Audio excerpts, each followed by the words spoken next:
என் நெஞ்சில் குடியிருக்கும் என்னுடைய தோழர்களுக்கும் தோழிகளுக்கும் என்னுடைய வணக்கம் வணக்கம் வணக்கம்.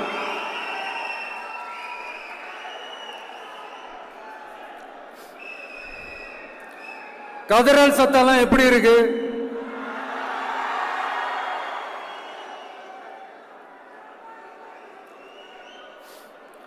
தமிழுக்கு அமுதென்று பேர், அந்த தமிழ் இன்ப தமிழங்கள் உயிருக்கு நேர். இன்னைக்கு தமிழ்நாடு இருக்கிற சூழல்ல நாம் ஒரு புதிய வரலாற்றை படைப்பதற்கு தயாராக வேண்டிய அவசியத்தை நீங்க எல்லாருமே நல்லா புரிஞ்சு வச்சிட்டு இருப்பீங்கன்னு நான் நம்புறேன். அரசியல்னா என்னங்க? ஒவ்வொரு குடும்பமும் நல்லா வாழணும்னு நினைக்கிறது அரசியலா? இல்ல ஒரே ஒரு குடும்பம் மட்டும்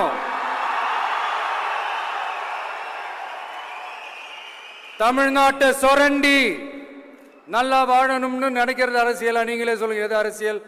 எல்லாருக்கும் நல்லது நடக்கிறது தானே அரசியல். அதுதான் நம்ம அரசியலும். காட்சிக்கு திராவிடம், ஆட்சிக்கு திராவிட மாடல்னு தினம் தினம் மக்கள் பிரச்சனைகளை மடைமாற்றி மக்கள் விரோத ஆட்சியை மன்னராட்சி போன்று நடத்துற இவங்க நமக்கு எதிராக இவங்க பண்ற செயல்கள் ஒன்னா ரெண்டாங்க. மாநாட்டில் ஆரம்பிச்சதுங்க. மாநாட்டில் ஆரம்பிச்சு அதுக்கப்புறமா நான் கலந்துக்கிட்ட அந்த புத்தக வெளியீட்டு விழா, நான் பறந்துரு போன அன்னைக்கு நம்மளுடைய 2ஆம் ஆண்டு துவக்க விழா அன்னைக்கெல்லாம் சிட்டிக்குள்ள எந்த ஹாலும் எந்த கல்யாண மண்டபம் கொடுத்துடக்கூடாதுன்னு அங்க போய் மகாபலிபுரத்தில் போய் அந்த ஃபங்க்ஷனை பண்றோம். ஏன் இன்னைக்கு பொதுக்குழு வரைக்கும் எங்கெல்லாம் எப்படியெல்லாம் தடைகள்?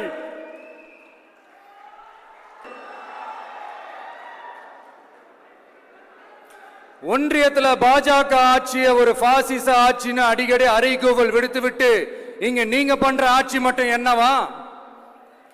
அதுக்கு கொஞ்சம் கூட குறைவில்லாத அதே பாசிச ஆட்சி தானே. ஒரு கட்சி தலைவனா ஜனநாயக முறைப்படி என் கழக தோழர்களையும் என் நாட்டு மக்களையும் பார்க்கறதுக்கோ சந்திக்கிறதுக்கோ தடை போடுறதுக்கு நீங்க யாருங்க?